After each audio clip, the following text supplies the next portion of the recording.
আমি সোনালি, বয়স ২২ বছর। কলেজের ছুটির সময় আমি কয়েক দিনের জন্য ফুপির বাড়িতে গিয়েছিলাম, কারণ স্কুল বা কলেজের ছুটি হলে আমি সবসময় ফুপির বাড়িতেই যাই। এবারও আমি সেখানে গিয়েছিলাম। ফুপির পরিবার ছোট ছিল, ফুপি, ফুফাজি এবং তাদের মেয়ে দিব্যা। দিব্যা আমার থেকে ৩ বছরের ছোট, কিন্তু আমাদের দুজনের মধ্যে ভালো বন্ধুত্ব ছিল।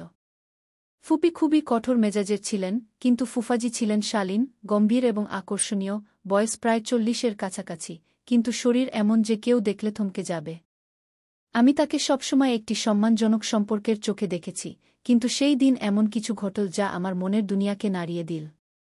ফুপি দূরের আত্মীয়ের বিয়েতে গিয়েছিলেন এবং সেখানে ৭ দিন থাকার কথা ছিল। রাত প্রায় ১-১টা বাজে, দিব্যা তার ঘরে ঘুমিয়ে পড়েছে। আমি একা হলের মধ্যে বসে ফোন ঘাঁটছিলাম, এমন সময় ফুফাজির কণ্ঠ শোনা গেল, সোনালি, এখনো ঘুমোওনি? আমি মাথা তুলে তাকালাম। তিনি হালকা আলোয় দাঁড়িয়েছিলেন, সাদা কুর্তার উপর তার চওড়া বুকের উঁচু ভাঁজ স্পষ্ট দেখা যাচ্ছিল। গভীর কণ্ঠ যা হৃদয়ে এক ধরনের আলোড়ন তুলে দিল। আমি হঠাৎ করে বললাম, আমি এখনই ঘুমোতে যাচ্ছিলাম। তিনি হাসলেন এবং সামনের সোফায় বসলেন। তিনি জিজ্ঞাসা করলেন, চা খাবে? রাতে চা খাওয়া একটু অদ্ভুত লাগল, কিন্তু আমি হ্যাঁ বলে দিলাম। তিনি রান্নাঘরে চলে গেলেন, আর আমি তাকে নিঃশব্দে দেখতে লাগলাম। তার লম্বা, সুঠাম চাল, মর্দানাভাবে মনে এক অদ্ভুত গগুদি অনুভূতি হল, যা আমি ঝেড়ে ফেললাম।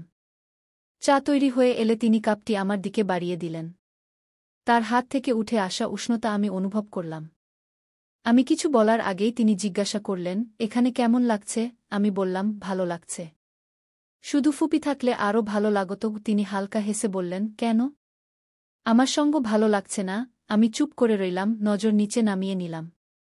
তার প্রশ্নে এক হালকা শরারত ছিল, যা আমি আগে কখনো অনুভব করিনি। কিছুক্ষণ পরে তিনি টিভি চালু করলেন। আমি চা খেতে থাকলাম, কিন্তু মন স্থির ছিল না। তার সেখানে থাকা, আমার পাশে বসা, এমন কিছু ছিল যা বাতাসে এক অন্যরকম অনুভূতি ছড়িয়ে দিচ্ছিল। চা শেষ করে আমি উঠতে গেলাম, তখন তিনি হালকা কণ্ঠে বললেন, কাল সকালে হাঁটতে যাবে? আমি তার দিকে তাকালাম। তার চোখে এক অজানা চমক ছিল। হৃদয়ে ধড়পড়ানি বেড়ে গেল।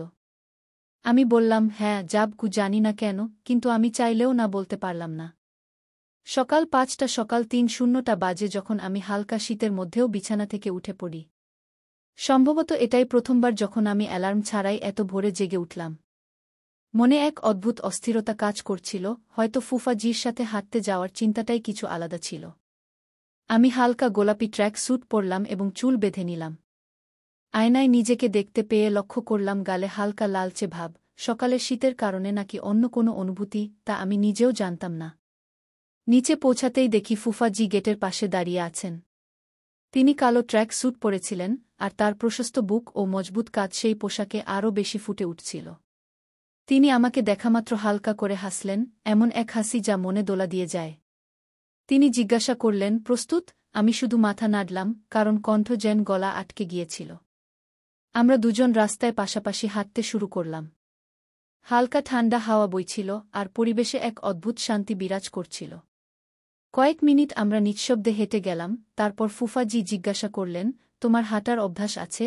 আমি বললাম, না, মাঝে মাঝে। কি? তিনি হালকা করে মাথা নাড়লেন এবং তার গতি একটু কমিয়ে দিলেন যাতে আমি তার সাথে তাল মিলিয়ে চলতে পারি।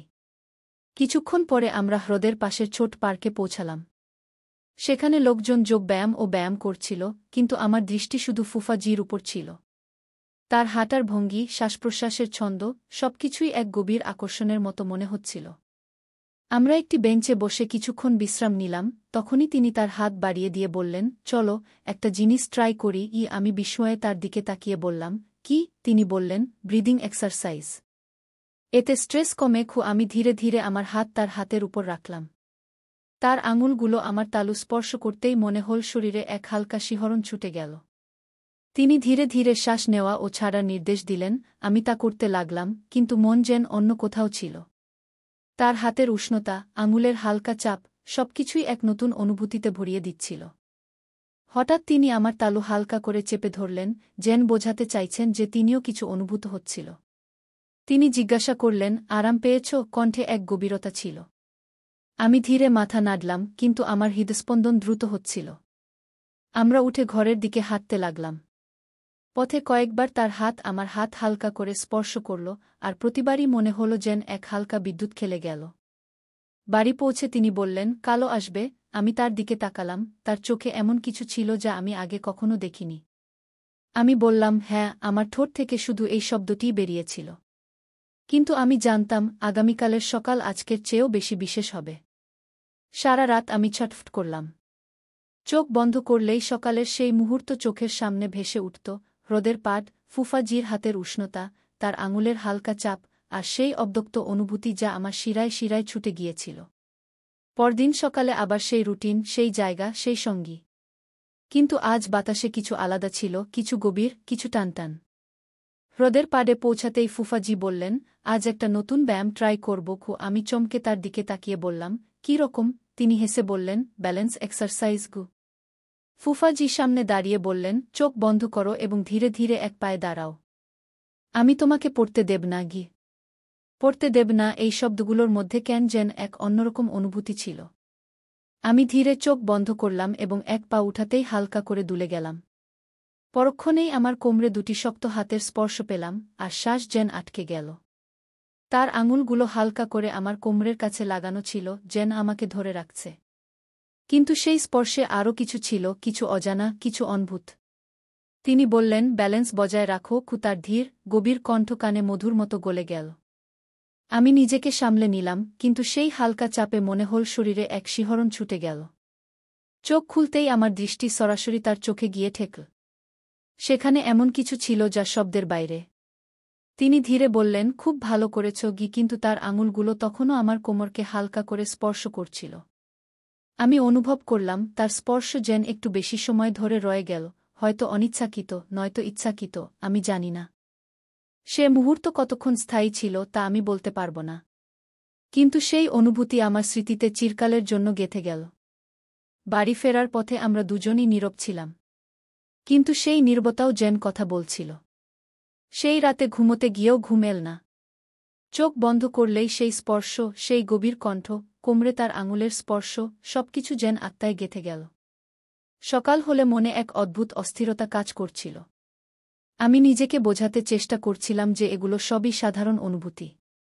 কিন্তু হৃদয় যেন অন্য কথা বলছিল। আজও আমরা একসাথে হাঁটতে গেলাম, কিন্তু আজ ফুফাজির মুখে এটি একটি হালকা শরম ছিল। তারা বলল, আজ কিছু নতুন চেষ্টা করব। আমি হালকা সংকোচের সাথে জিজ্ঞাসা করলাম, এখন কি? তারা বলল, ডিপ ব্রিদিং এক্সারসাইজ, কিন্তু এবার একটু কাছ থেকে, খুব কাছ থেকে। হৃদয় জোরে ধড়ফড় করে উঠল।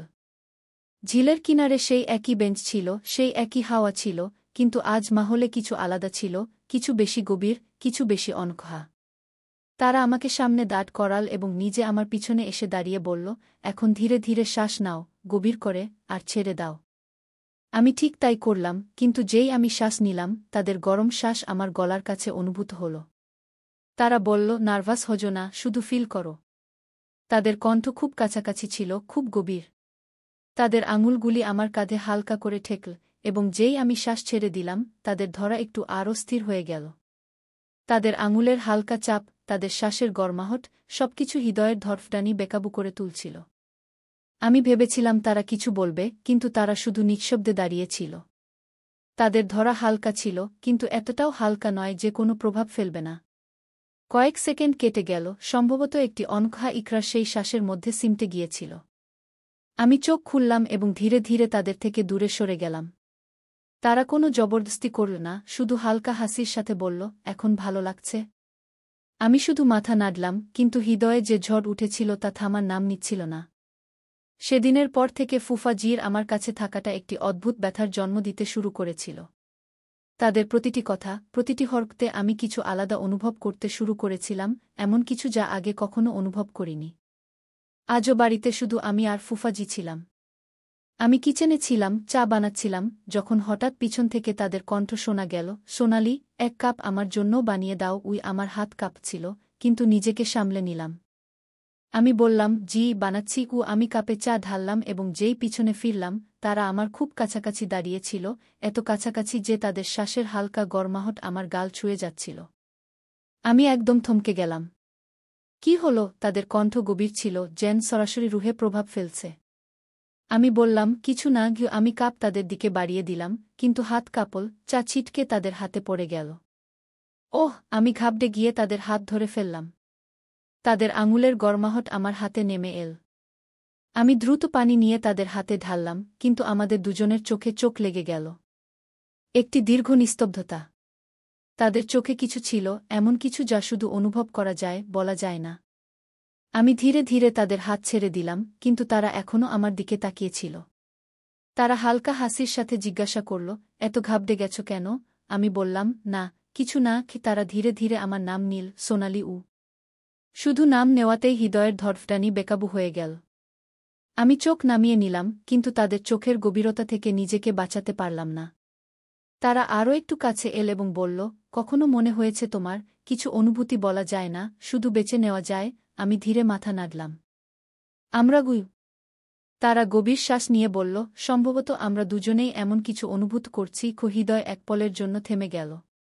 আজ প্রথমবার কেউ সেই অনুভূতিগুলোকে শব্দ দিয়েছিল, যা আমি নিজের কাছ থেকেও লুকিয়ে রেখেছিলাম। তাদের সেই শব্দ, সম্ভবত আমরা দুজনেই এমন কিছু অনুভূত করছি, আজও কানে গুঞ্জরিত হচ্ছিল। আমি চোখ নামিয়ে নিয়েছিলাম, কিন্তু হৃদয়ের ভিতরে হাজারো প্রশ্ন উঠছিল। সত্যিই কি আমি কিছু অনুভূত করছিলাম? তারা কি সেটাই অনুভূত করছিলেন? আর যদি হ্যাঁ, তাহলে এর মানে কি ছিল? ঘরে শুধু আমাদের শ্বাসের শব্দ ছিল। কিছুক্ষণ তারা কিছু বলল না, আমিও চুপ ছিলাম, কিন্তু সেই চুপও অনেক কিছু বলছিল। তারা হালকা করে জিজ্ঞাসা করল, তুমি কিছু ভাবছ? আমি ধীরে মাথা নাড়লাম এবং বললাম, আপনি কি ভাবেন? তারা হালকা হাসল, আমার মনে হয় তুমি আমার কাছ থেকে কিছু লুকাচ্ছ। আমি তাদের দিকে তাকিয়ে বললাম, যদি লুকিয়ে থাকি, তাহলে আপনি জানতে চাইবেন? তারা পলক না ফেলে বলল, হ্যাঁ। হৃদয়ের ধড়ফড়ানি বেড়ে গেল। আমি একটি গভীর শ্বাস নিয়ে ধীরে বললাম, কখনো কখনো কিছু অনুভূতি এত জটিল হয়ে যায় যে আমরা নিজেরাই ঠিক করতে পারি না সেগুলো সঠিক না ভুল, কিন্তু তাদের থাকাটা একটি সত্য। তারা আমার দিকে ঝুঁকে বলল, তাহলে এটা কি একটি সত্য? আমি ধীরে মাথা নাড়লাম। তারা কিছুক্ষণ চুপ থেকে বলল, কখনো কখনো আমরা কারো দিকে টেনে চলে যাই, কোনো কারণ ছাড়া, কোনো যুক্তি ছাড়া, শুধু হৃদয় চায় যে তারা কাছে থাকুক, তাদের উপস্থিতি আমাদের শান্তি দিক। এটাই কি ঘটছে? না, আমার কাছে কোনো উত্তর ছিল না। সোনালি, তারা আমার নাম নীল, যদি আমি বলি যে তোমার উপস্থিতিও আমাকে ঠিক তেমনি শান্তি দেয়া, তাহলে তুমি মানবে? আমি তাদের চোখে তাকালাম, সেখানে শুধু গভীরতা ছিল, কোনো প্রশ্ন নয়, কোনো সংকোচ নয়। আজ প্রথমবার মনে হল যে অনুভূতিগুলো ভিতরে কোথাও চাপা ছিল, সেগুলো এখন খুলে শ্বাস নিতে শুরু করেছে। আমাদের মধ্যে কোনো শব্দ ছিল না, কিন্তু সম্ভবত শব্দেরও প্রয়োজন ছিল না, কারণ কিছু অনুভূতি শুধু অনুভব করা যায়, বলা যায় না। ইকরার হয়ে গিয়েছিল, কিন্তু এই ভালোবাসা সহজ ছিল না। সেই দিনের পর যখনই আমরা মুখোমুখি হতাম, হৃদয়ের ধড়ফড়ানি বেড়ে যেত, চোখ একে অপরকে খুঁজে বেড়াত, কিন্তু জবান নীরব থাকত। সম্ভবত আমরাও বুঝে গিয়েছিলাম যে এই পথ কোথাও যায় না। আজ ফুপি ফিরে আসছিলেন, অর্থাৎ এখন সেই খোলা আকাশ, সেই বেনাম অনুভূতি সব শেষ হতে চলেছে। সকালে যখন আমি আমার জিনিসপত্র গুছিয়ে নিচ্ছিলাম, তখনই দরজায় হালকা একটা টোকা পড়ল। আমি দরজা খুললাম, ফুফাজি সামনে দাঁড়িয়েছিলেন। তার চোখে সেই একই গভীরতা ছিল, কিন্তু আজ সেখানে ব্যথাও ছিল। তিনি বললেন, যাচ্ছ? আমি হালকা করে মাথা নাড়লাম, হ্যাঁ, এখন যেতেই হবে। কিছুক্ষণের জন্য তিনি নীরব থাকলেন, তারপর বললেন, সম্ভবত আমাদেরই বুঝতে হবে যে কিছু ভালোবাসা পূর্ণ হয় না। হৃদয়ে কিছু ভেঙে যাওয়ার শব্দ শুনলাম। আমি নিজেকে সামলে নিয়ে বললাম, আমাদের ভালোবাসা ভুল ছিল না, কিন্তু এটাকে পূর্ণ করা যায় না। তিনি ধীরে ধীরে আমার হাত ধরলেন, শেষবারের মতো। যদি কখনো আমার কথা মনে পড়ে, তবে শুধু এটাই মনে রেখো, আমিও তোমাকে কখনো ভুলতে পারব না। শ্বাস যেন থেমে গেল, হৃদয় চাইল সময় যেন এখানেই থেমে যায়। কিন্তু কিছু সম্পর্কের তহরির আগে থেকেই লেখা থাকে। আমি ধীরে ধীরে আমার হাত টেনে নিলাম, চোখে জল ছিল, কিন্তু তাকে গড়াতে দিলাম না। পিছনে ফিরে তাকালাম, তিনি সেখানেই দাঁড়িয়েছিলেন, কিছু না বলে শুধু আমাকে যেতে দেখছিলেন। দরজা বন্ধ হয়ে গেল, কিন্তু হৃদয়ের একটি অংশ সেখানেই থেকে গেল চিরতরে। আমাদের সুর অসম্পূর্ণ থেকে গেল, কিন্তু তার সুর আমাদের হৃদয়ে চিরকাল বাজবে। কিছু গল্প শেষ হয়ে গিয়েও শেষ হয় না, তারা হৃদয়ে বাস করে, স্মৃতিতে গুঞ্জরিত হয় এবং প্রতিটি মুহূর্তে জীবিত থাকে যখন আমরা কোনো অসম্পূর্ণ অনুভূতি অনুভব করি। সোনালি এবং ফুফাজির এই কাহিনীও তেমনি ছিল, একটি ভালোবাসা যা সব সীমা পার করতে পারত, কিন্তু বাস্তবতার শৃঙ্খলে বন্দী হয়ে গেল। কখনো কখনো কাউকে ভেঙে চাওয়াই যথেষ্ট, তাকে পাওয়া জরুরি নয়। যদি আপনি এই গল্পটি পছন্দ করেন তবে লাইক করুন, কমেন্ট করুন এবং চ্যানেলটি সাবস্ক্রাইব করতে ভুলবেন না। এমনি হৃদয় ছুঁয়ে যাওয়া গল্পের জন্য আমাদের সাথে থাকুন। আমি আপনাকে পরের গল্পে আবার দেখা করব।